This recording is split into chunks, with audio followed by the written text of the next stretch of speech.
Thank you for listening. Thank you for downloading.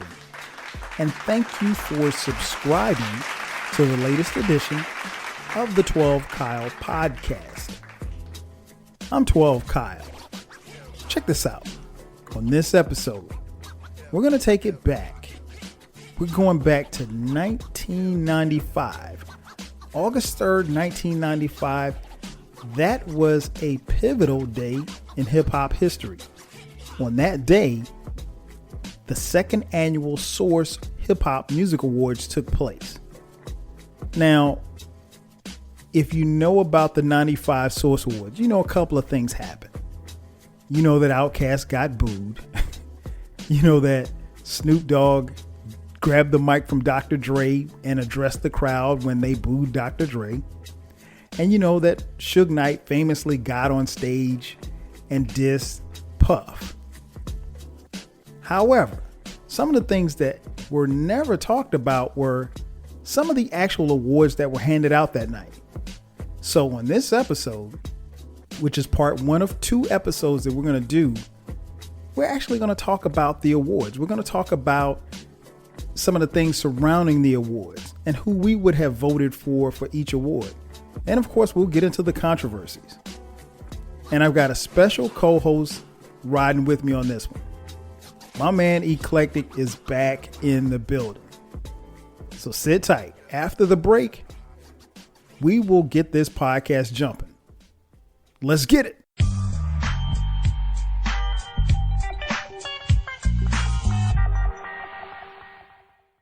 And just like that, we are back.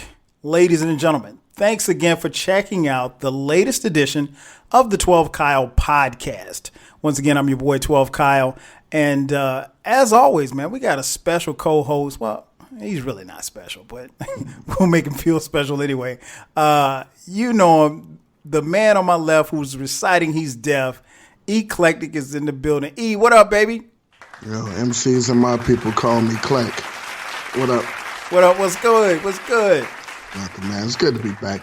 Yeah, coming on your show reminds me that I need to start recording again. So you should. Yeah, I know. So, but nah, it's good to be here. We're talking about some good stuff. It's always good to be on the show. And no matter what we talk about, it's going to be funky. So, of course. And you know what's dope, man, is like every time you come on, people always hit me up on social media and they always talk about how well we mesh together. And that's when I'm like, he needs to do more podcasts so people can hear him more. Yeah, so, I'm going to kill it next week. And I got to say, Eclectik on IG, greater than Eclectik on Twitter. It is not. It is not. Twitter was way better. I'm talking about what Your I get. enjoyment. Yes, my enjoyment from you on IG is way better than my enjoyment. Not that you were bad on Twitter, but your IG is kind of popping, man. You are out of control. This man is in a band. I didn't even notice. I'm not in a band. You play at Harlot every Wednesday night? Look, man, I just be chilling, man, enjoying the vibes. That's all. And I meant to text you the other night too, because you posted a video, and there was water on your table. I'm like, why is he drinking water? It was no way that there was water. If it was water, listen. It might have been the start off water. Nah, I don't even get to start off water. I need to start off water. Nah. If it was water on that table, it was somebody that was sitting next to me's water. Or it was just some kind of optical. Man, I don't drink water on that. Nah. And typical Eclectik fashion, you guys, he manages to post the videos and you still don't see him in the video. you don't want me all in the video. All in the video. Well played. Well, yeah, man, we got you on here, man. We're going to take it back to 1995. Eclectik, before we get started, man, what were you doing August 3rd, 1995? Oh, specifically that day. I think I had a frosted strawberry Pop-Tart for breakfast. Fuck was I doing that day? But 95, I 100% was in college. GSU, where everybody's somebody. Come on, Grambling State. Holding your fate in the palm of my hand, blow your way like it's a part of the plan. Drew Hall or Balder. That's it. But so yeah, I'm chilling. 95. man, college. Paying attention a little bit. It was a good climate, especially for music. What we talking about? Actually, '95 was like the start of the second golden year era of like life period. So you had the early '80s, '88, '89, and then things kind of leveled off. And then once '93, '94, '95, that's when it started getting popping again, like the new era of almost everything. TV shows, movies, but especially hip hop. It was the second coming of a lot of people's debut. It was their sophomore effort or their debuts that shaped what hip hop was going to be. Actually, forever, up until when hip hop died in '99. So, a slow death. Yeah, a slow, painful death. Listen, and I say like, nah, hip hop died. It was so bad. People was making albums called Hip Hop is Dead. It's not just me like, like people felt it. People just knew it wasn't what it should be. But long live hip hop. No doubt. Now we know 95 was an incredible year for hip hop. Like you said, the mid '90s was everything, and much like you in 1995, August 3rd, 1995, I was actually in college at South Carolina State University, and I was outside, so I did not see the event live that we're about to talk about. We're here to talk about the 1995 Source Awards.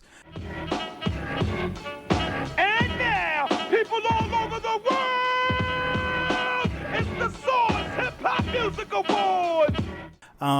Now, if you are a hip hop fan, you know that is pretty significant because a few things happen. I've seen some hip hop journalists even suggest that it was the day that hip hop changed. Some say it was the day that hip hop died.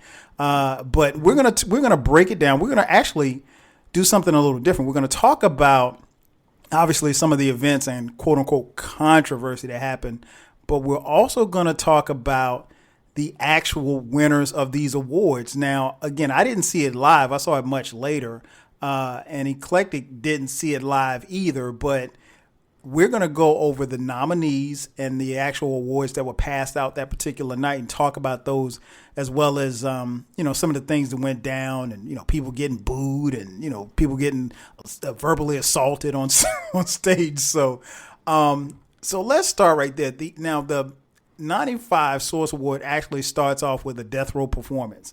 And the death row performance was dumb long. I mean, like it started off with the Dog Pound. They did What Would You Do? Then the Lady of Rage came through and did Afro Puffs. And then the great late Nate Dogg came on and sang his verse on Ain't No Fun, the clean version.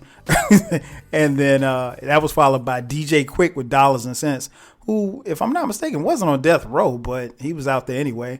They just threw him in. He might have been a throw-in or something.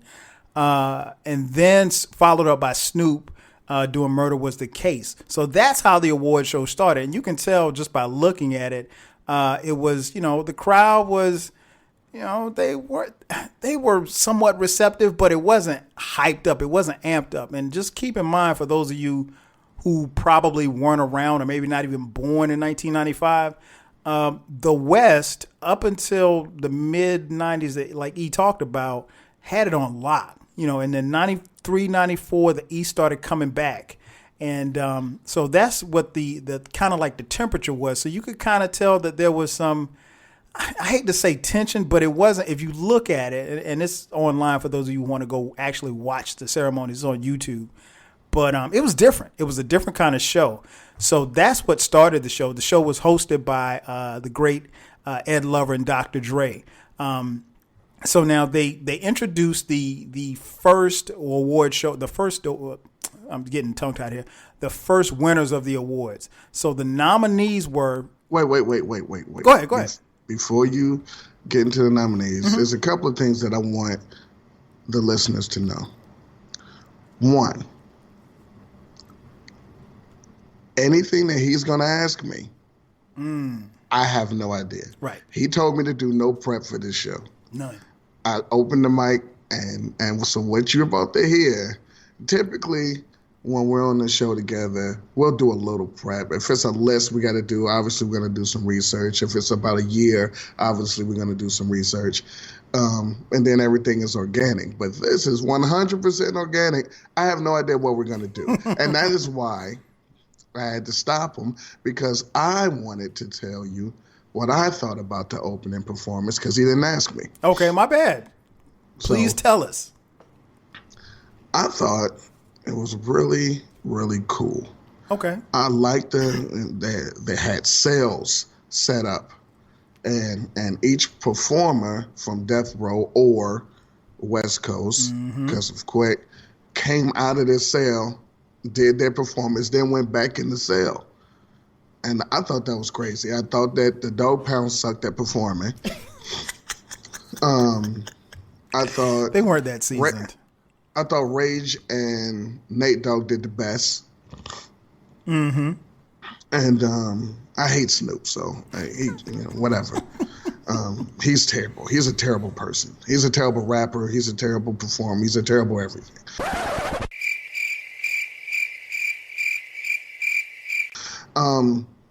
But I thought the crowd gave him love. They were super popular at the time. They were. I didn't detect any beef. People was rocking with it. Everybody liked it. Ain't no fun and no question. And stuff like that. It is funny that Quick performed a diss track live on an award show. I don't think anybody's ever done that. That's just like the Grammys come out. Grammys come on, and then Jay-Z just gonna do Takeover. Like, wait a minute, what?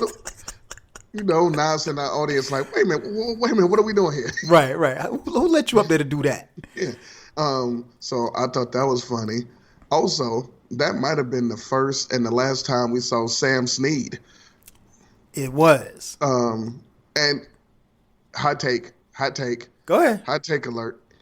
He's a way better rapper than Daz, Snoop, and probably Pac.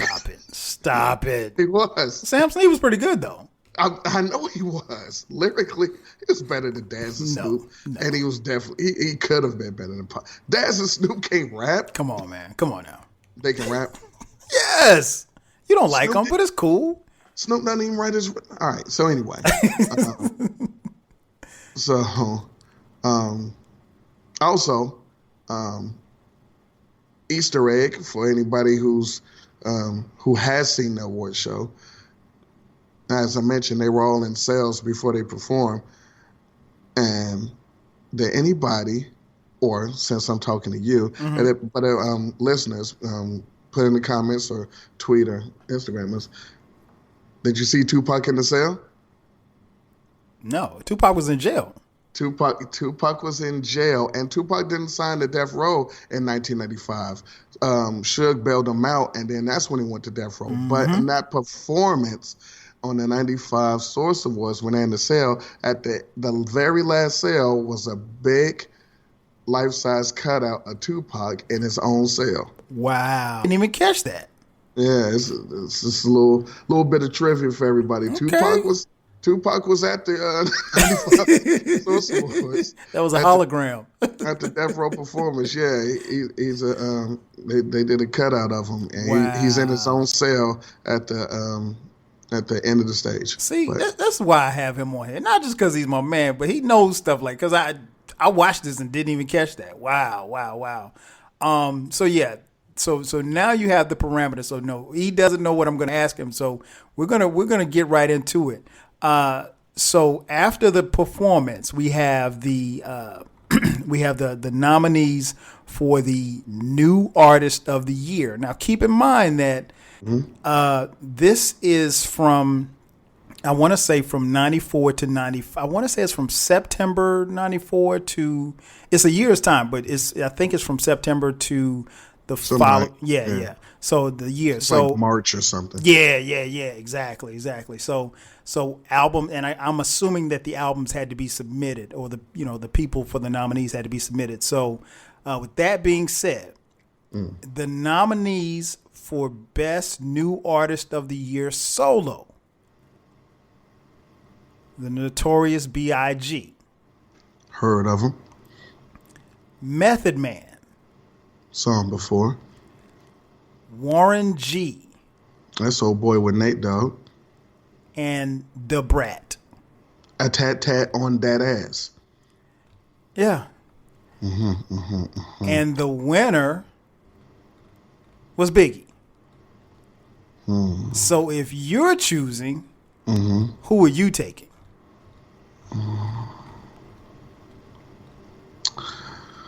For that, I'm going to say Biggie. Okay. I will say Biggie because, but also, listeners, if you haven't seen this or don't know, this 1995 Source Awards is the second Source Awards. It's just the only one that was televised, or the first one that was televised. Right.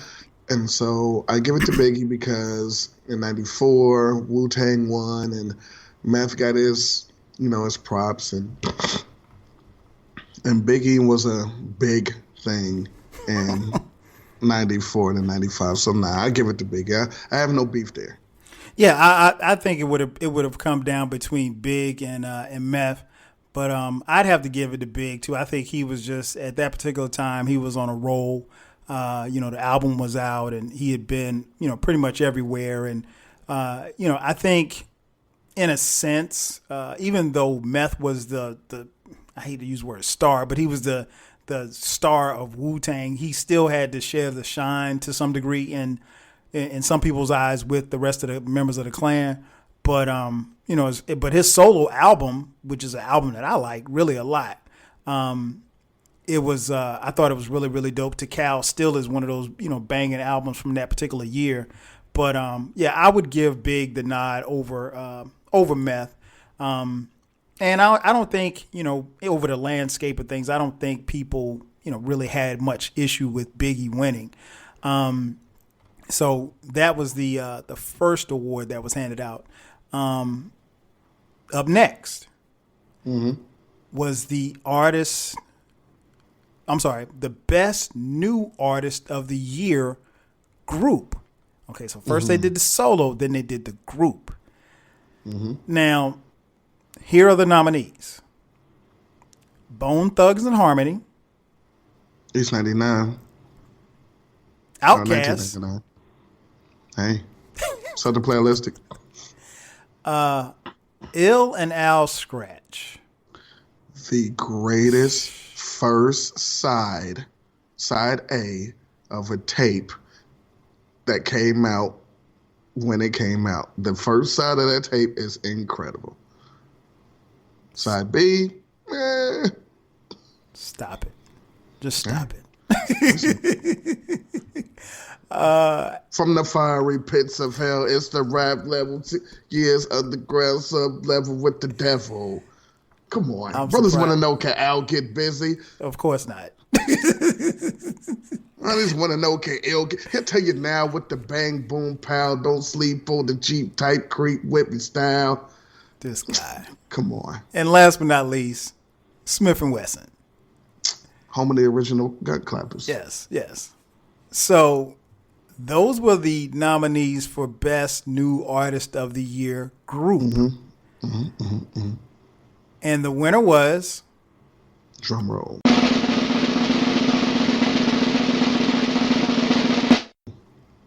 Outkast. Boy, did they get a reception when they won. I think we'll sum it up by saying they got the reception that I would have gave them. So if you were there August 3rd, 1995, in the seats, would you have booed Outkast? Because Outkast was ceremoniously booed by damn near everybody in the arena. All right, hold up. And the winner is, ladies, help me out. Outkast. Goody Mob. In the house.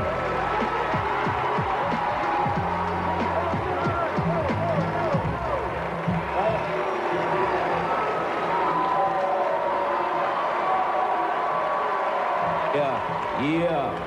What's up? What's up? Goody Mob in the house, you know what I'm saying? We want to say what's up to New York, you know what I'm saying? Because we from down south, you know what I'm saying? There's New York up in this, you know what I'm saying? Are y'all in here?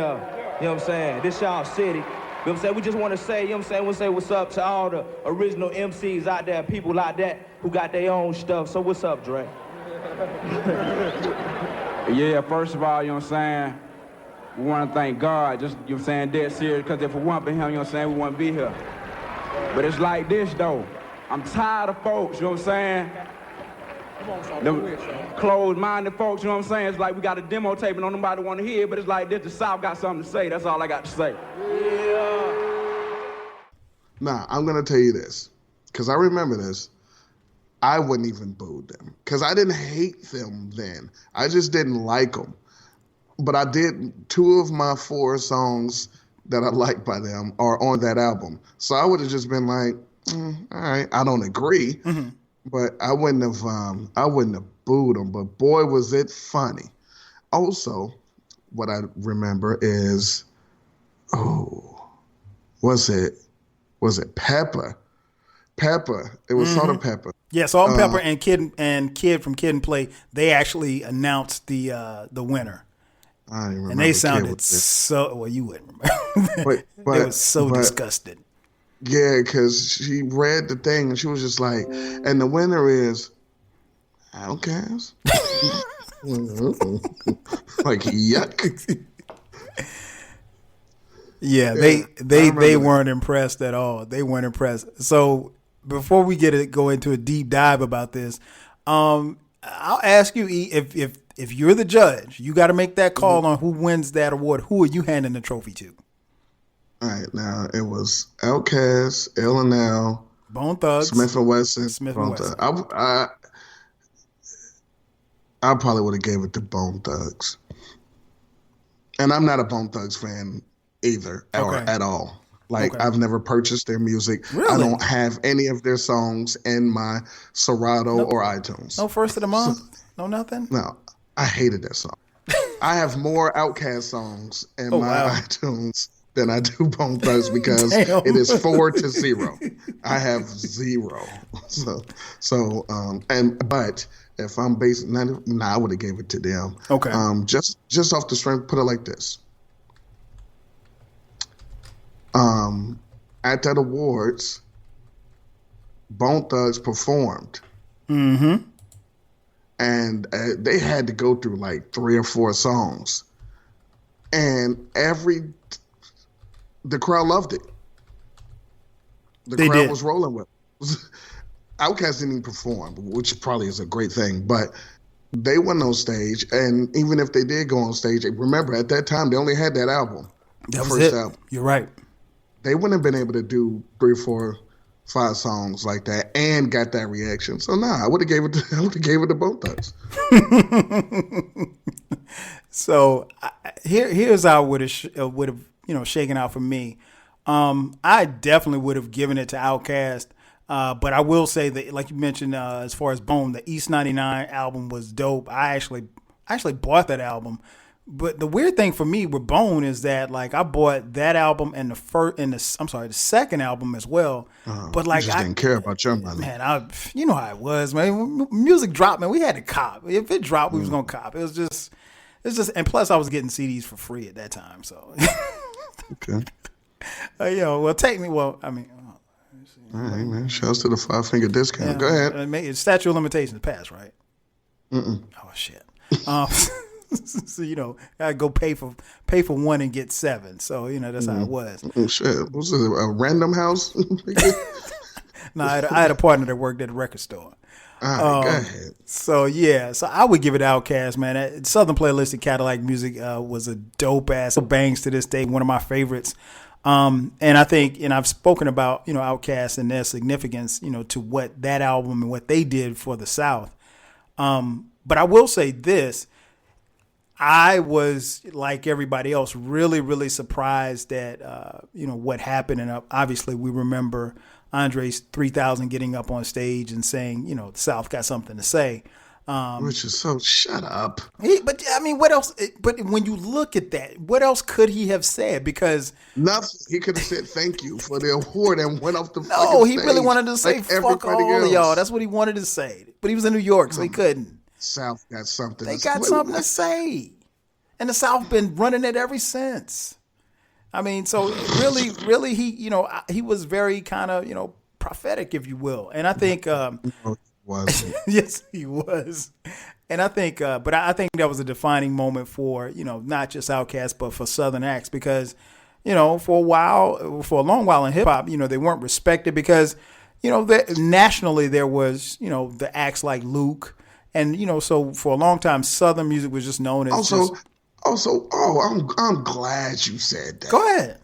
Oh, I'm glad you said that. Two points. Mm-hmm. Point one. When he went up there and looked like an idiot talking about the South, got something to say. Big Boy was just like, hey, yo, shouts to, thanks for the shit. Hey, thank you. And then this dude. So that wasn't a big thing then in 95 or 96. It wasn't, they didn't put in a source or on Yo MTV Raps or Rap City, like, this went down and they got booed and Dre said the South got something to say. Right. That wasn't a big thing until, man, like 80 aliens came and then nobody cared. Stop it. Don't try to. No. Revisionist history. No, you're right. No, it wasn't. Because when he said that, that's when everybody. No one cared. No one cared. I cared. I'm from the South. No. What I'm saying is, it wasn't like, I got you. Then the next day, the South Goody Mob came out and did T.I., who was like 12, came in. That T.I. wasn't was like a thing. 7 years old. Yeah, come on. So that's point one. When people like somebody, they always try to point something. Because remember when they did this, it's the reverse. Saying when he said that, it's like the reverse of bringing up old tweets. Mm-hmm. When someone get popular, look what they used to say. Yeah, so then when dudes start popping, it's like, and say he been on that. Remember in 95 when he's like, shut up. Nobody even. So that's point one. Point two, if I remember this correctly, and I might not, but right after he said that, the fucking Tootsie Roll guys came out. You're one step ahead of me, yeah. And started fucking the stage with the shirts off. So that's what the South had to say. Man, shut up. All right, I'm done. Go ahead. No, you're good. It was. I think it was a great moment. Now, like you said, it's revisionist history. No, it didn't change anything. Like the next day, I mean, Goody Mob didn't drop like hit him up or anything like that. But I think when we look back at it, we'll see what happened, and that was a defining moment for them. And it was just like they figured, okay, well, hey, we're going to be who we are, and we're not worried about being accepted by anybody else. And I think that was... Man, if he would have said that, that probably would have made some noise then. But he didn't say that. Yeah, he was The South mad. got something to say. All right, okay, then what? Yeah. Shut up. He was like, man, I got to get off this stage before I start cussing. If you would have said what you just said, people would have been like, oh, shit, you know what? All right, let's see. But the South got something to say. All right. Get off the stage, man. You're not even weird yet. No. He wasn't weird yet. No, he was. Yeah, you're not even weird yet. Shut up. If he came up there, if he was weird, we would have been like, all right, well, what's the weirdo have to say? Right. Anyway, go ahead. So yeah, it was. So that happened, and then so again, that was something that, and like you said, what was weird about it was the fact that getting booed at an award show that rarely happens. I can't ever remember it happening really, but to get booed. I get the source props because unlike the American Music Awards and the Grammys, they had real people out there. It was fans. Mm-hmm. No question. There was, artists that was like, nah, we're not gonna front.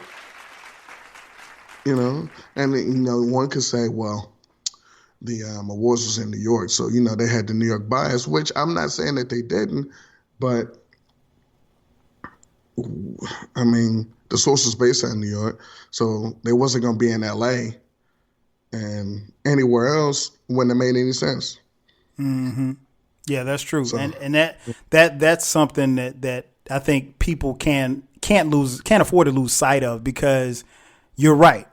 This wasn't just industry people. I mean, like now, at the time of this recording, if you watch the Grammys, if you watch, you know, the BET Awards, and sidebar, I wish I had time to talk about how the BET Awards, the hip hop BET Awards, get recorded and played back like 2 months later, and we let them get that shit off, and nobody even checks BET on that. Meanwhile, not because it's the Source Awards' fault. I know, I blame Vibe magazine. No, The Vibe. Remember the Vibe Awards? Oh, yeah, Vibe. Okay, well, it's both. It's their fault. It's not BET. It's wait a minute, what happened with the chair and then the gun? Yeah. Oh, yeah. Nah. Yeah, we're not doing this live. You guys don't know how to act. So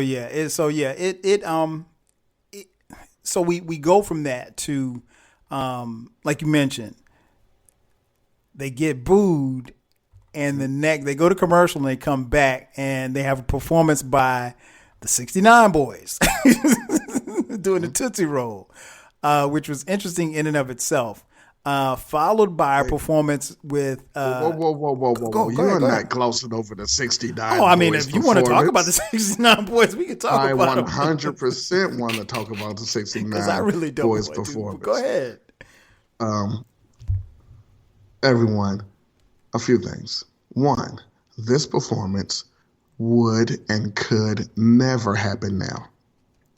Do tell. We had 4 or 5, I don't know. We had 69 boys. I don't know how many boys, but the boys was there. And there was not a single woman in sight.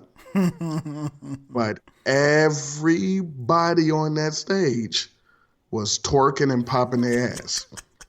I repeat, there was not a woman on the stage. This is true. At one point, shirts were off, and there were ass popping and floor grinding on the stage. I repeat, there were no women on the stage. If this would have gone down now, it just wouldn't have. And it would have been, if it was going down now, it would have a ton of women, and the guys would have just been over to the left doing their song. But here's the thing. They weren't booed. Nope. Outkast was booed. They were not booed. They was like, all right, get it off. They were not, and it's very important. I want people to understand, they just hating on the South. And then no. 69 Boys came out right after. Right after that, did the most pause AO performance in the history of hip hop rap, and have never been invited back. But they did not get booed. They got their whole thing off. Also, Kyle, you're a fan of the 69 Boys. No, I'm not. Yes, you are. Shut up. Here's the thing, and this was a debate at the bar a few weeks ago, actually. This is fun. This is a fun debate. Play this with your friends, even though I'm going to give you the answer. Mm-hmm. The Tootsie Roll song. Mm-hmm. Lyrics say, cotton candy. What's the next line? Sweet or gold. You're wrong. Really? This is the thing. People will tell you sweet or gold. That's what you said? Yeah. They will also say sweet and low. Sweet and low? Mm-hmm. Ain't no sugar. They also say sweet as gold. Okay, that's plausible. But I'm telling you right now what they really say. What do they say? that no one agreed with me, and they said that was the least likely thing that they say, but I guarantee you it's what they say. It is Sweetie Go. Wow. Look at you with the hip hop trivia. Cotton Candy, Sweetie Go. Wow. Would you go to Genius to look that up? Nah, Genius is always wrong. Man, I like Genius. I hate Genius. Nah, man. Genius is wrong sometimes. You'll look up like Nas. He'll be like, nah, New York State on my spine. I'm like, nah, that's not what he say. Shut up. Nah. But anyway, but nah, if you go and look at lyrics, because that's what happened at the debate at the bar. Okay.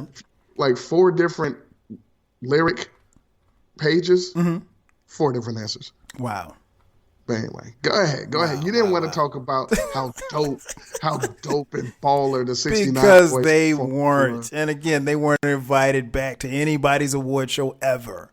Okay, what was their next single that was dope? I don't know.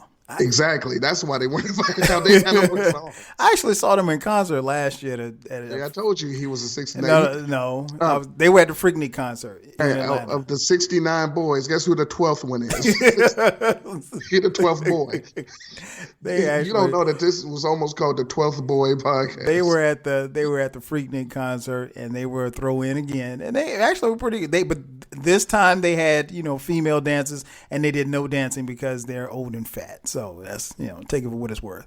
The 12th boy didn't get up there. No, hell no. Hell no. So then we get back to at the Source Awards, we actually have a moment where, ironically, the Source magazine is going to hand out an award for an R&B artist, and so they are presenting the award for R&B Artist of the Year. The nominees are TLC. They creep on the down low. Mm-hmm. Shout out to Underboobs. Right. Brandy. Yuck. This man does not like Brandy. He's never said one positive thing anytime we ever mention Brandy. All right, I'm going to say something positive. Okay. It's dope that without a mirror, she could look at both her ears. I think that's dope. Robert Kelly. Hey. I mean, listen, I hate y'all. No. You know what? You're right. Before you even said we talked about it on the R&B podcast. You know what? At that particular time, he deserved to be, nominated for that award. Robert Kelly. Because this shit was fire. Shit was fire. And last but not least, Mary J. Blige. The queen of killing R&B. The queen of hip hop soul. So I'm not going to tell you guys who won just yet. You got to vote. Who are you handing the award to? Nah, that's when My Life came out. You got to give it to My Life. There you go. Now you're talking. I mean, listen. I know. I got to fuck with you. Yeah, I would give it Mary J. too. Again, R. Kelly was dope. TLC was killing it. I mean, I understand how TLC could have won. TLC would win the more accepted and European awards, which they did. Because My Life didn't win no Grammys or shit like that, did it?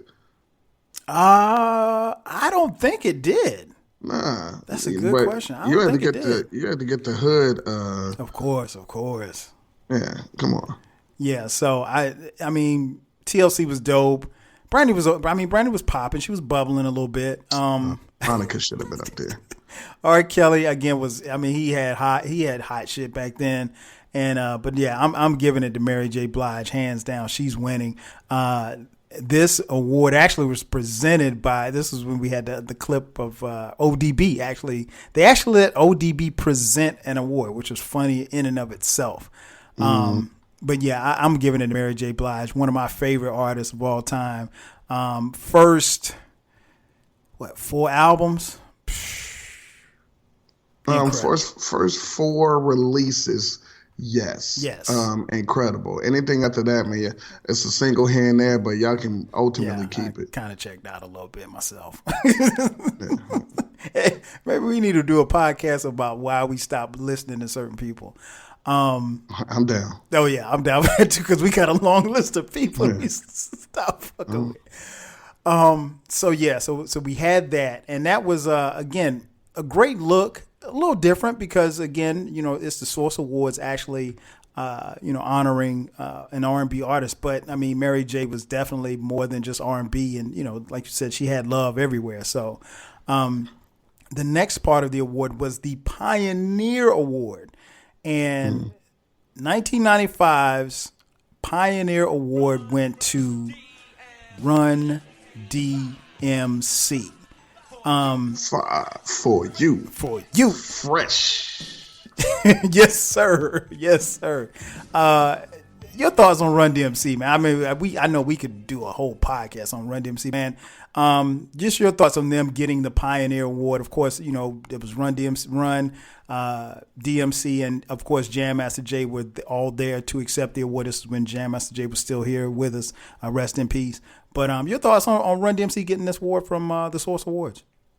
I don't remember who got it in '94, but Run DMC for everything, all encompassing everything that the greatest hip hop group of all time, and you had to do it. I mean, if it weren't for Run DMC, there would be no Source magazine or a Source Award second.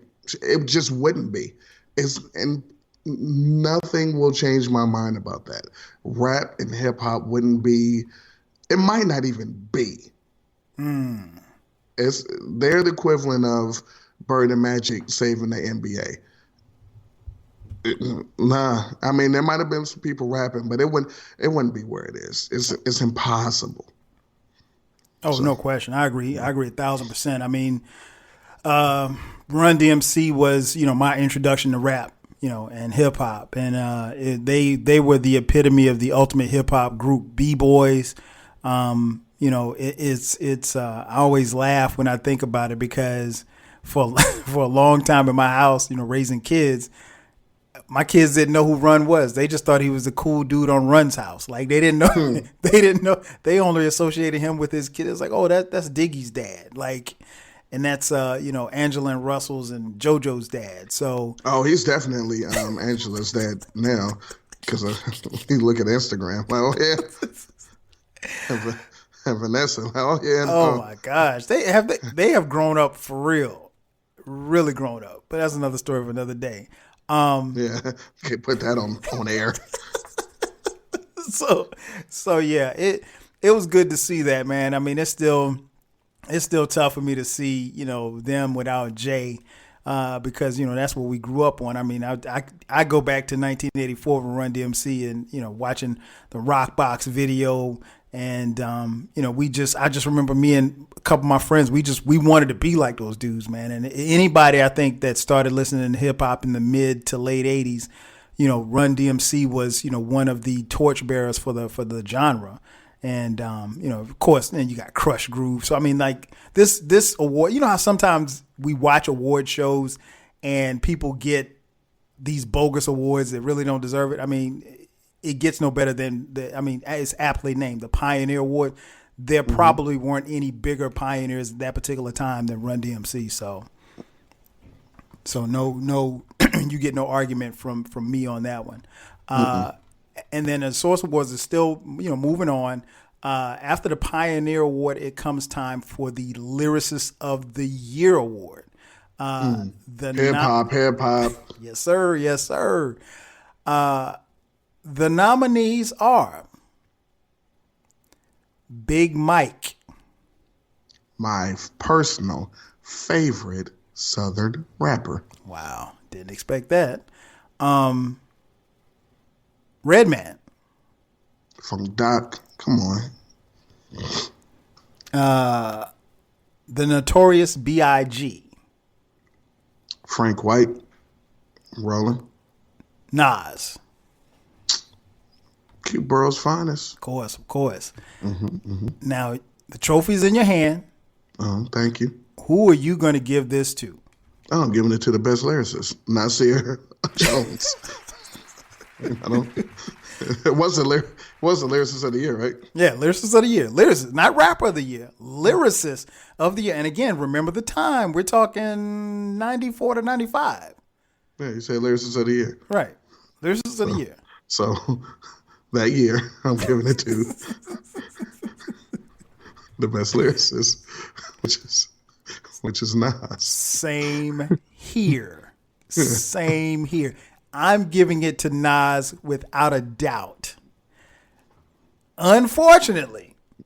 However. Also how.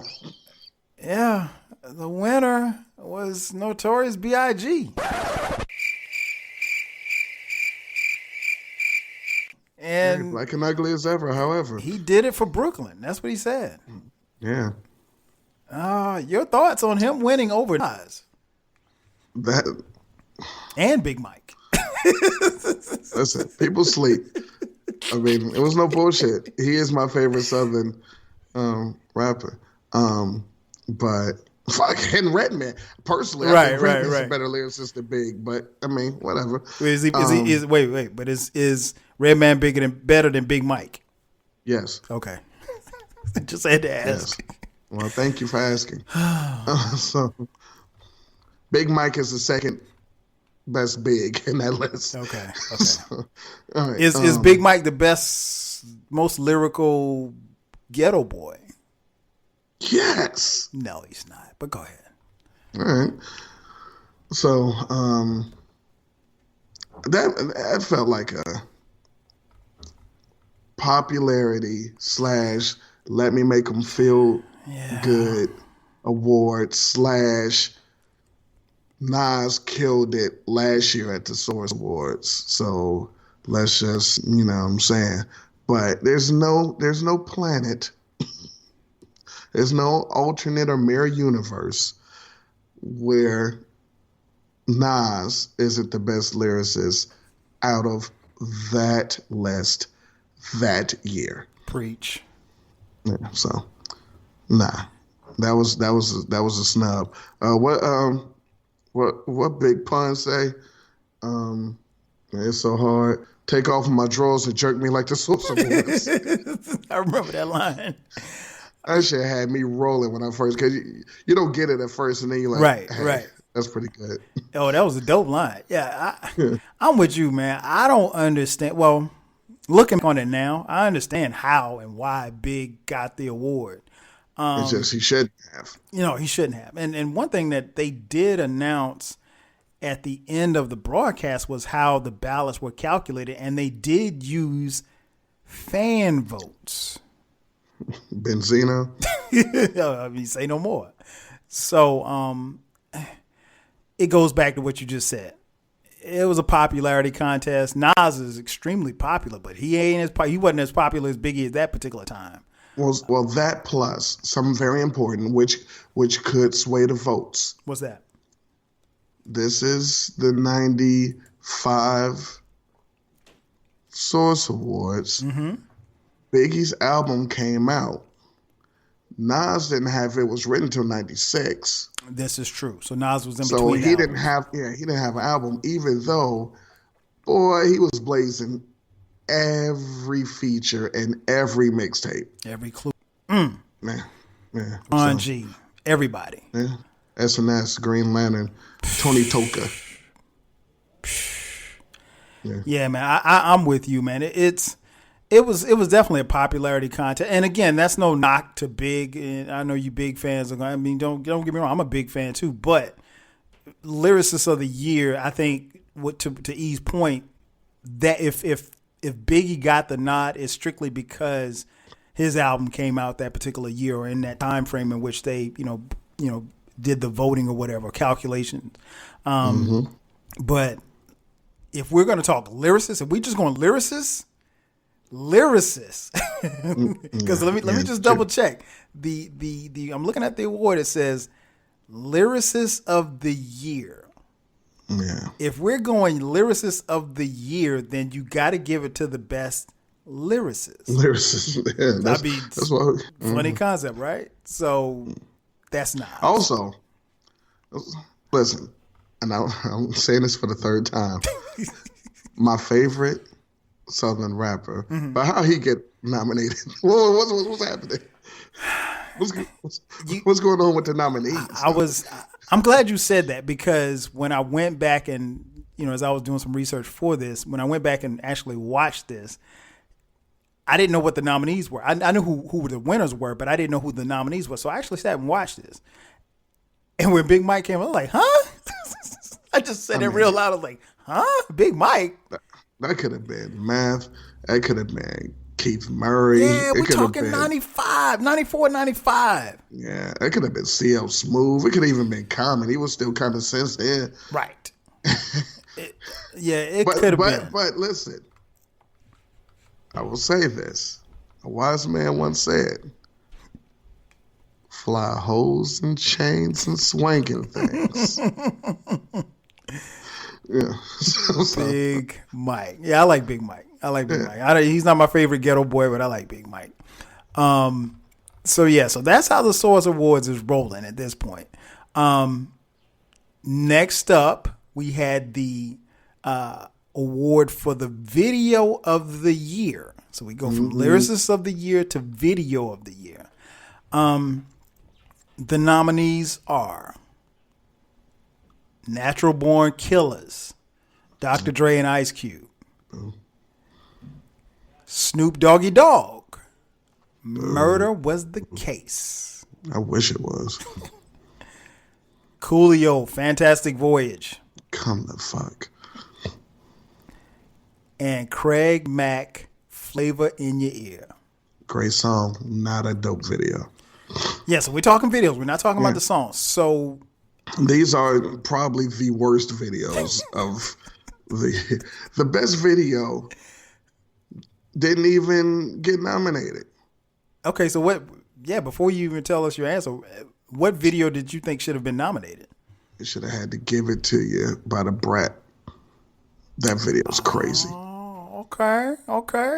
Had a lot of cameos in that joint too. That is the one video that I wish I could have been at the set for. That video is incredible, and the song is dope. Yeah, because like a remix, it's not the one that's on the album. Everything about that is crazy. Nah, man, come on. I can name 20 videos that came out that year that was better than. Come on, man. You could have put any of the Biggie videos up there. Yeah. You could have put Bring the Pain. Oh, yes. You could have put Regulate. You could have put I Used to Love Her. Come on, man. These are the videos you could have put. You could have put The Most Beautifulest Thing. Keith Murray on that Lexus. Yeah. Come on. Yeah. Stop. You could have put Sugar Hill up there. You could have put and who made Sugar Hill? New York City's 90s Sosa, AZ. Come on. He makes his way into every podcast we do. I didn't say his name. I mean, I might as well. I didn't say his name. I might as well. I didn't say his name. I mean, go ahead. They could have put any. Those are nothing. None of those videos that were nominated was better than any of the ones I said. Yeah. It's though. I don't know how the songs weren't even better. And the video. These were good. But there you go. You went right where I was going.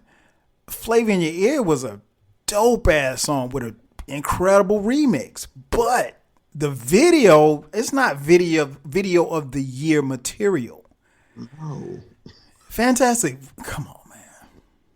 Come on. You didn't slippity slide. No, hell no. You know I hate Coolio. Well, let me take it back. I don't hate Coolio. I dislike Coolio. Which is weird because the people you're just listening.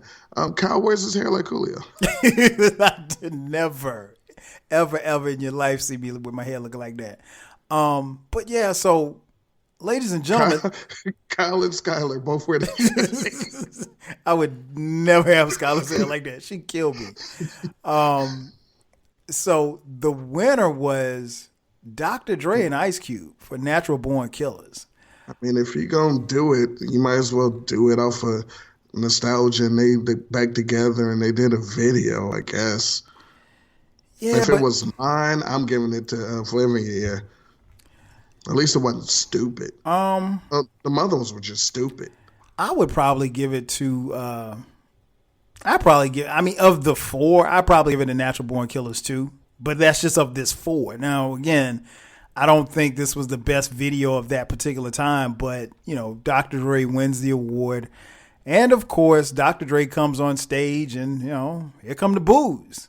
And that's when Snoop Dogg grabs the mic and famously says, y'all ain't got no love for Dr. Dre. I 100% thought that Suge came before the Snoop. No, he came after that. I am 1,000%. No. You know what? I'm sorry. Dre got booed he got booed. He was up there. He wasn't up there that long. He got booed. I don't remember him getting booed. I just know he went up there. You know what it was? He was. You're right. He wasn't booed like Outkast. Booed like Outkast. But there was some boos. He wasn't on stage that long, but things were starting to bubble a little bit in the crowd. So you're right. No, that came the Snoop jumping on the stage didn't come until next. I'm sorry. The only reason why I was so sure of this is because of my hatred of Snoop and how fake he is. But we'll get to that. Okay, so you're right. So Dre wins video of the year. Then we come back. I think they go to commercial. Come back with a Bad Boys performance. And when I say everybody from Bad Boy performed, I'm talking about everybody from Mace, Puff. Mace was not there. Not Mace. I'm sorry, Puff, Faith. I meant to say Faith. Faith, Junior Mafia, and man, let me tell you something. When Lil' Kim came out there, Kim, that's version Kim, 1. That's the Kim. Original recipe. That's the Kim I remember. Yeah. And the crowd ate it up. What? They love Lil' Kim. And then, of course, Biggie closed it out. Go ahead. This is people with astute eyes notice certain things. One, boy, even though he got nominated a couple of times, and laid it off. Boy, Puff and Big really didn't fuck with Craig Mack. They did not like this. Yeah, Craig Mack did perform too. They had Harv Pierre as his hype man. Fucking Harv. Puff didn't come out dancing with him. You didn't see Puff until you saw Biggie. Matter of fact, I am 90% certain Craig wasn't even sitting in the same row with them. I'm telling you. Yeah, man, it's sad. Rest in peace to Craig Mack, man. I mean, I don't know, man.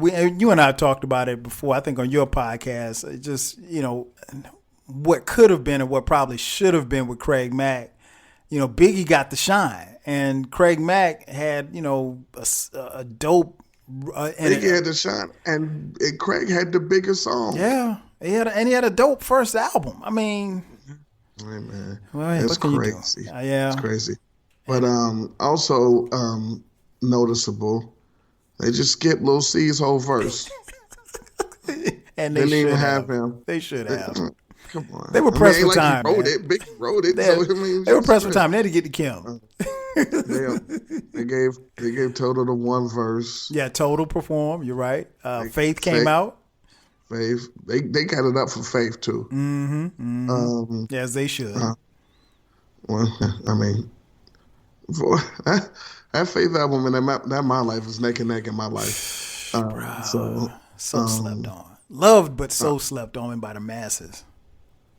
One thing, and since we're talking about this award show, I've heard people say that Puff fanned the flames of the shit with Suge, because from what I thought the Suge thing happened before the Bad Boy performance. When you go back and look at it, because hold on, go ahead, okay, because Suge went up there for what? Was it the movie? Mm-hmm. Which was up next. So I could have sworn it happened before the Bad Boy thing. Because, and this is the only reason why I say that, is because people said that Puff, the intro, fanned the flames, but he didn't do nothing. He just said, I'm going to live in these, I'm going to die in these. Mm-hmm. Well, you know what? It was that, and I think like when Biggie accepted his award, and I think when somebody else came up there, it was just it was almost like every time somebody came up and accepted an award, they told you where they were from. East Coast in the house, West Coast in the, like it was that every single time. So it was just like, well, one, you know, they didn't do really East Coast now. They'd say the borough. Mm-hmm, right. But that's what New York do everywhere, right. Like at Chipotle. So like BX all day. I'm like, all right, man. Brooklyn's in the house. Uptown. I just wanted a burrito bowl. Man. Right. So it's cool. But the other thing is, they said that Suge brought like 400 or 500 people with him. Mm-hmm. Yeah. He got them tickets, so they was all in the crowd. Yep. And they said that Wu-Tang brought like 1,000 people. They did. And they brought all of Shaolin. Yeah, you know what I'm saying? So I'm guessing, you know, when they're going up stage, they shouting out fake people like, yeah, we here, you know what I'm saying?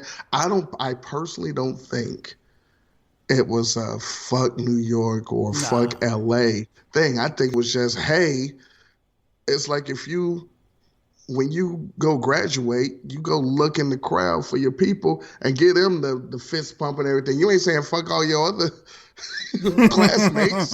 You just like, hey, we here. I see you. You see us. I'm up here on the stage. Mm-hmm. Can you believe we up here on the stage? Can you believe we won? We won. I brought all of y'all over here on the plane. I brought all of y'all down here on the train. I hang out with y'all every day on the block. We won. We here. And I honestly don't think none of the stuff was a thing until fat fuck Kool-Aid face Suge went up there and did that. I honestly don't believe anything was anything before that. Yeah, you make a great point. I think it was, other than them shouting out which coast they were from, it wasn't, because when I went back and watched it, I was actually looking for that to see if there was something brewing or anything like it. It really wasn't. Not on that level, like how you might think, because the only people that got booed was Outkast. Yeah. And like I said, there was some boos when Dre came up, but he didn't get booed like that. And like you said, it was different because Cass went up there and they got booed, and then 5 minutes later, 69 Boys on stage and they got cheered, so it wasn't like we were just going to boo everybody from the South or whatever the case may be. And I don't even think that Outkast got booed because they didn't like them. I think they got booed because they didn't agree with them winning in that category. Exactly. It wasn't like, nah, forget them. Because honestly, I'm going to tell you this. I don't think most people even heard them that was there in that crowd. No, I'm willing to bet they didn't. But they beat Smith and Wesson. And they're like, wait a minute, boo, nah. You know what I'm saying? Mm-hmm. So, exactly. And that might have been why old girl read the envelope like, like these niggas, I don't even know what they make.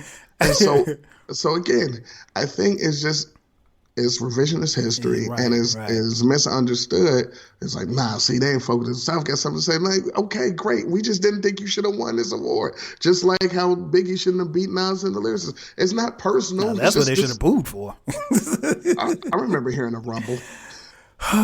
Yeah, so I'm with you on that. I am totally with you on that. It I think we have to give it context, and I think that's what you're presenting is that, you know, it's when you watch, and I encourage all of you listening to, when you finish this podcast, you get some time, they have the full show on YouTube. You can go back and watch it. It wasn't I don't think it was as contentious as people made it out to be up until Suge got up there and said what he said. So we have that. We have the Bad Boy performance, and then the aforementioned award for the best motion picture soundtrack of the year. Now those nominees were, let's see who those nominees were. Jason's Lyric, which I'm trying to think, do I even remember a song in that soundtrack? And for those of you listening, keep this in mind. Movie soundtracks were huge back at this particular time. I don't know if people still do movie soundtracks, but they were dope back then. Murder was soundtrack had the what's the name? You'll Know. Oh, okay. That's your boy Tevin Campbell, right? No. Well, I mean, it was, but I mean, no. But I don't think it had shit else on there. It had nah. Okay. Oh, what's the name? Remember Casey made If You Think You Remade? Yeah, from Bobby Womack. Okay, gotcha. Yeah, but that wasn't a dope soundtrack. Well, it didn't win. So. No, it didn't win. Murder Was the Case. Oh. Poetic Justice. And Above the Rim. That's the one. Yeah. So if that's who you voting for, Above the Rim? Yeah, come on, that's the one. Yeah, I mean, come on. Anything Wu-Tang and SWV. That soundtrack was dope. That soundtrack also produced one of my favorite Tupac song, Pain, which ironically was on... What a weirdo. Yeah, not really. It was on the tape, but it wasn't on the CD, which was weird. It wasn't dope. I love that song. That's my favorite Tupac song. So Above the Rim wins, and that's when Suge Knight gets up on the stage and, you know, utters those famous words. First of all, I'd like to thank God. Second of all, I'd like to thank my whole entire Death Row family on both sides, you know what I'm saying? I'd like to tell Tupac to keep his guards up. We riding with him.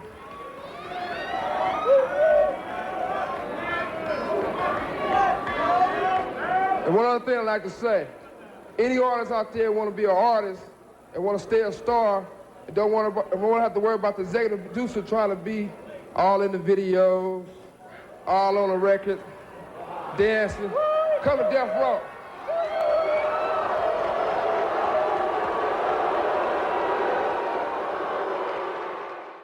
And so you have that. So what was your thought when you heard Suge say those words? Oh shit. that was pretty much like, damn. I'm like, well, I don't know what's about to happen because we know he there. Right. And see, this is what I'm saying.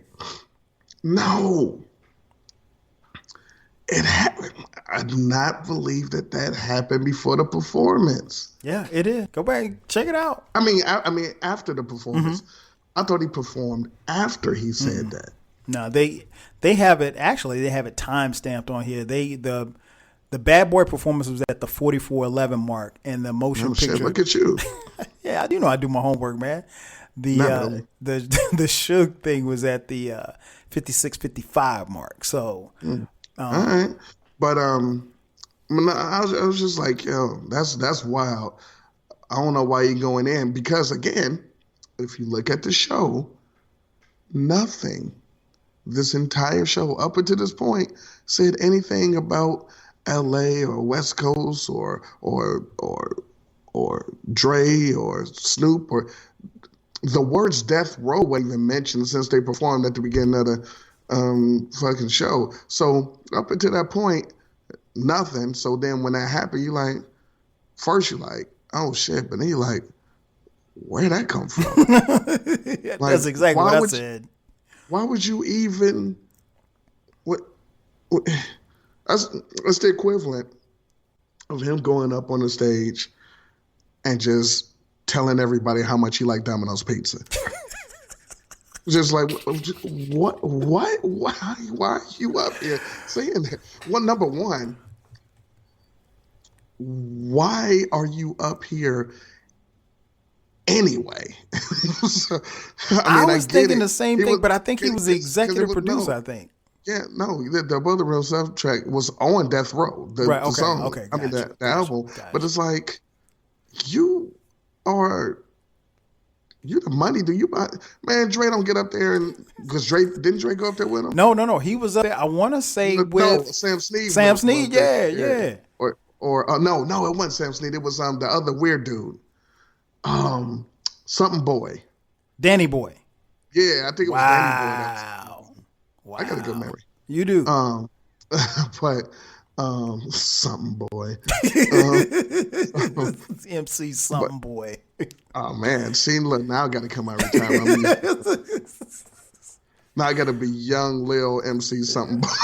Hey, that shit would fly. You put that on IG. You little young something boy. Like, oh, he must be nice. What's the SoundCloud? Oh shit. But you stupid. You know the name of my first single gonna be? What's that? My Guns is Hot.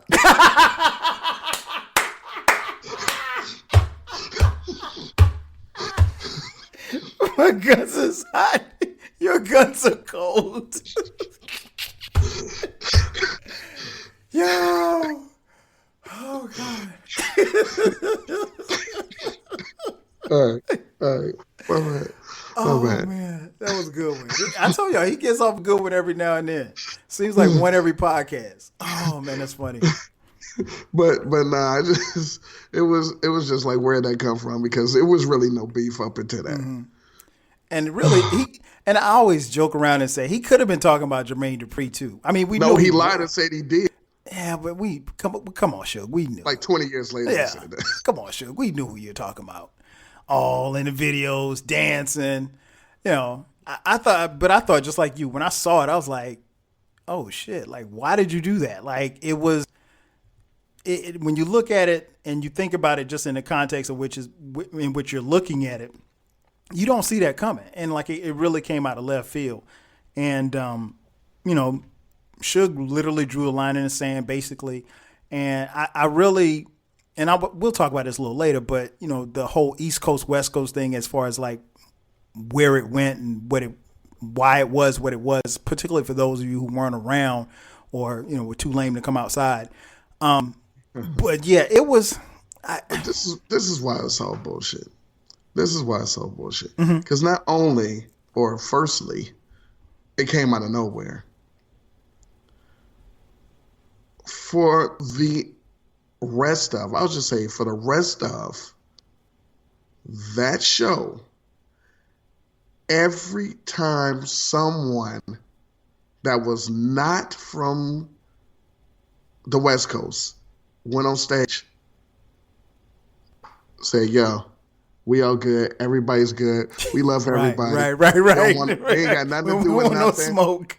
They was like, props to everybody. We don't care about no East, West. Puff tried to squash it 3 different times. He did. On the show. It's just that motherfucker. It was like, nah, we good. And he hugged Snoop. He did. After that. He did. Man, he come on, man. You said we're going to talk about the East Coast, West Coast thing later. So go ahead. Yeah, so when we have that moment, and then the next moment after that is the award for Producer of the Year, which is... I think I remember these nominees. Of course you do. I think I do. Producer of the Year. The nominees were Easy Mo B. Flav. Yes. Pete Rock. Don't need to say anything. Come on, man. Dr. Dre. I mean, whatever. DJ Premier. You don't need to say nothing. So, Mellow, my man, who are you giving that award to? Well, I can understand everyone winning that award except for Dr. Dre. If you want to give it to Easy Mo B, you might be like, you know what? That might be Song of the Year, so let's give it to him.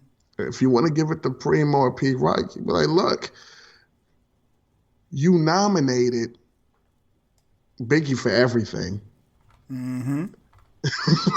Really did. He cleaned up. Yeah, but all these albums that's getting nominated, like where them beats come from? We did them. Right. So Dre's the only one up there. Is like, oh, so Natural Born Killers and Murder Was the Case? Really? Man, shut up. Nah. So if it was me, I'm probably giving it to Pete Rock. Ooh. But I'd probably give it to Pete Rock. Only reason why I'm saying Pete Rock is because he was doing like beats for Nas and all these other niggas that around that time. I mean, Primo was doing the Gangstar album. But Gangstar wasn't nominated for shit. Nope. So that's why I would take him. My only reason. And I could understand Easy Mo B, but not Dre. But hey, man, popularity, you got to give it to. Yeah. So this is a thing, and this is why, in my opinion, clearly, for the winners, it was not an East Coast bias. Because there's no way, if there's an East Coast bias, that Primo P. Rock went and got an award. This is true. I but agree. Also, very important, I want to say, this is why these awards were the best. Because no other awards were you going to get a Pete Rock or a Primo nominated for shit. This is true. You're right. Because they'll Not never, the BT Hip Hop Awards. Never. No. Never. You're never going to get a Smith & Wesson nominated for shit. Never. Hey, you'll never have an Ill and Al scratch ever again. Nominated. No. And that's why these awards were so important, because these were the closest we were ever going to get to people who made the shit we actually listened to, who were actually dope, getting their just desserts. Facts. It was never before or since. The closest thing we got was the Vibe joints, and they tried to be like the American Music Awards. Yeah, really. I didn't particularly care for those. And it was another one, but these were the only awards where you're gonna get. Man, it's crazy. It's a shame what happened. You're right. You are absolutely right. Matter of fact, what award show you gave out a soundtrack award? None. Exactly. I mean, like, you won't even get a soundtrack award on Soul Train. Right. Soul Train Music Awards. They had the soundtrack award, man. Come on, these awards were incredible. Yeah, you and I just would have we would have handed out different awards to different people, but I had no problem with the categories, because think about it like this: when you even if for those of you who I don't watch the Grammys, but for those of you who watch the Grammys, the categories and the people in the categories don't make any sense, especially when it comes to hip hop and R&B. I mean, I don't even get me started on R&B, but rapping bullshit. I know, right? So before I give you my answer me this, and I hate to put you on the spot, but I know you probably know this. I can't think of it off the top of my head. I don't know it. J. Rule's album, The Sun Rises in the East. What year did that come out? Job of the Damager, Sunrises in the 94? East. Was it 94? I can look it up real quick. I don't think so. I think that one 90. That one 93. Sunrises in the East. I want to say, no, it might have been 94. It might have been the end of 93, early 94. I'm gonna go early 90. No, it was 94. Okay. I know it was 94 because it was after Into the Stage by Black Moon. You're right. That was 93. You're right. So yeah. May of 94. 94. May of 94. Good call. See, I told you I could put him on the spot. He still knew it. I couldn't think of it.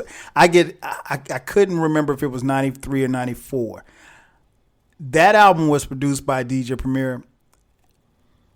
Just my own personal bias, I would give that award to Premier based off of that. I mean, don't get me wrong. Like you said, he had the Gangstar stuff. He was also producing for Nas, other acts as well.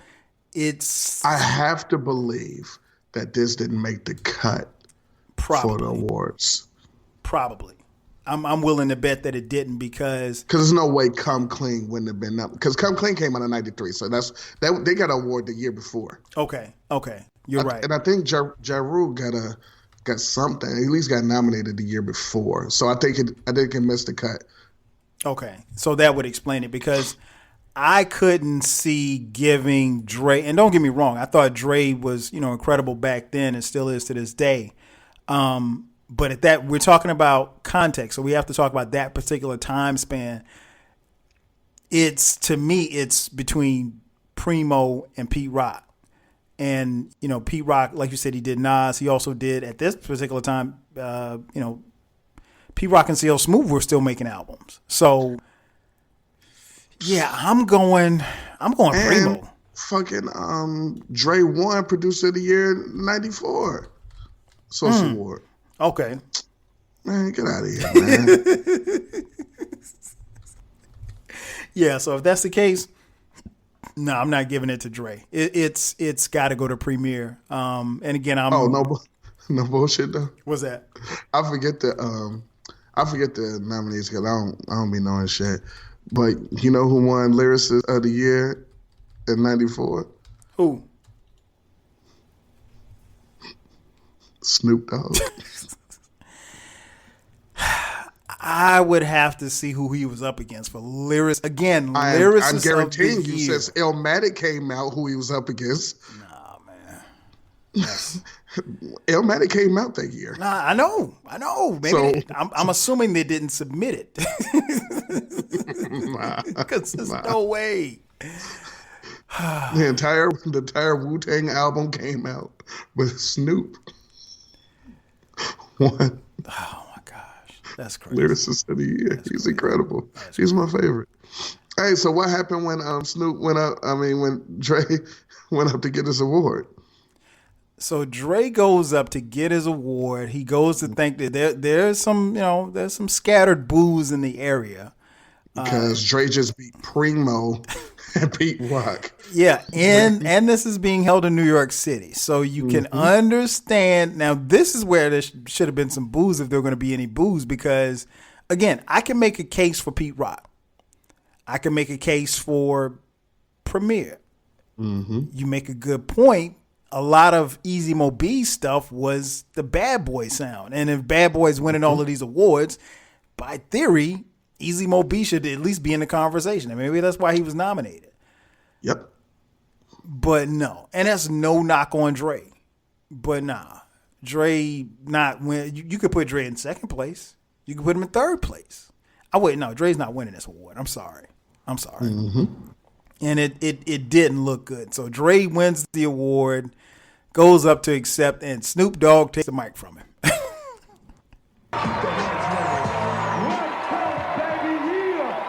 In the house. What? Wait. The East Coast don't love Dr. Dre and Snoop Dogg? The East Coast ain't got no love for Dr. Dre and Snoop Dogg and Death Row? Y'all don't love us? Y'all don't love us? Well, let it be known then. We don't give a fuck. We know y'all East Coast. We know where the fuck we at. East Coast in the motherfucking house.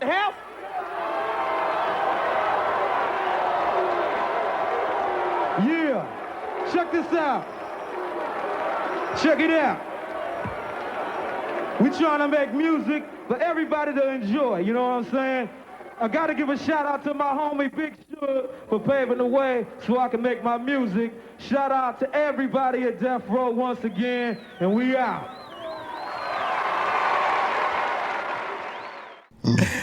And says, y'all don't have any love for Dr. Dre and Snoop Dogg. We know we're East Coast, you know, and of course, you know, they're beeping it out or whatever like that. Putting your dislike for Snoop Dogg aside, just for a second, what did you make of that moment? Again, where did that come from? This was my point. When Snoop was on stage before that to get an award for something. And he was fine. Thank you, whatever. Because Suge went up there and did that shit, in my brain, Suge either went back and put the battery in everybody's back like, nah, fuck that. This is what we doing. Or weak-minded Snoop was like, yo, nah, I'm riding with my people.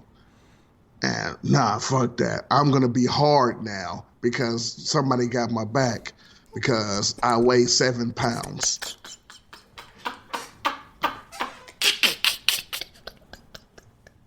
And y'all ain't got no love for what? You winning all the award. What are you talking about? You did a whole fucking performance to start the show.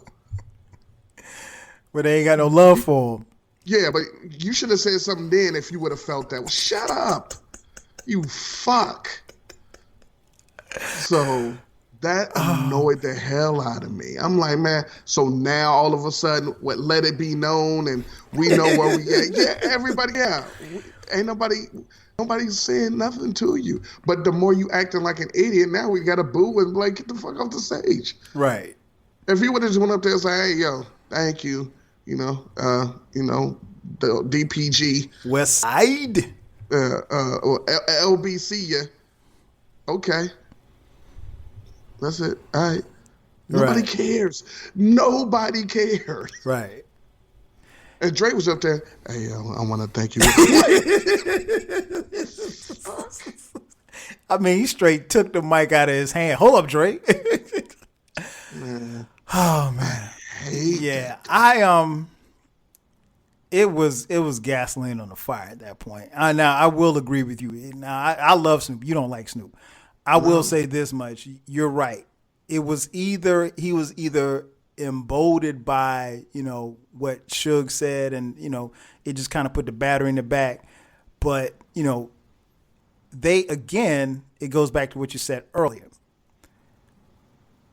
They weren't booing, and of course, we can't scan the crowd and ask people why they're booing, but they probably weren't booing because Dre was whack. We know he's not whack. He was one of the greatest producers of all time. So even at that particular time, he was still legit.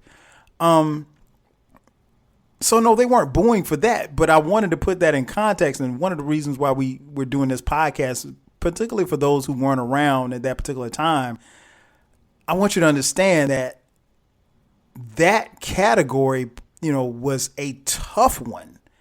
That might have. He just won it the year before because please. And I'm glad you said that because I didn't know. That makes it even worse.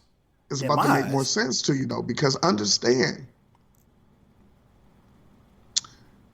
he won it, and this is why I don't like none of this shit.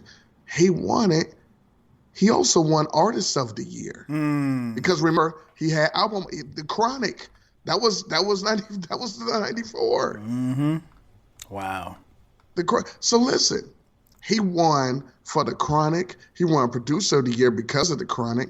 He won Artist of the Year, something the fuck how, because he's not an artist. Snoop won New Artist of the Year and Lyricist of the Year. Come on. And so now all of a sudden they got no love for him. Oh my God, man. Shut the fuck up. Oh, man. Phony, non-writing fuck. Tell them how you feel, E. But yeah, I think that just, like I said, it was gasoline on the fire at that point.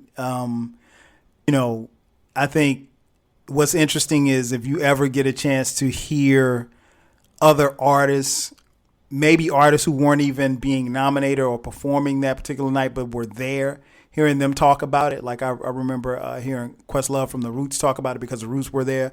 And let's say you don't have a dog in the fight, like somebody like the Roots, but you're just there. They talk about, the tension and everything, and it was just, like you said, it was weird because Suge brought a whole bunch of people. Wu brought a bunch of people. Mobb Deep had, it was, everybody had their clique and groups of people or whatever like that. And again, they're all in this arena. But here's the thing, it's very important. Mm-hmm. Everybody had their group and their cliques to celebrate with them. Yes. It wasn't, it might go down. Exactly. Let me bring my people. Exactly. No.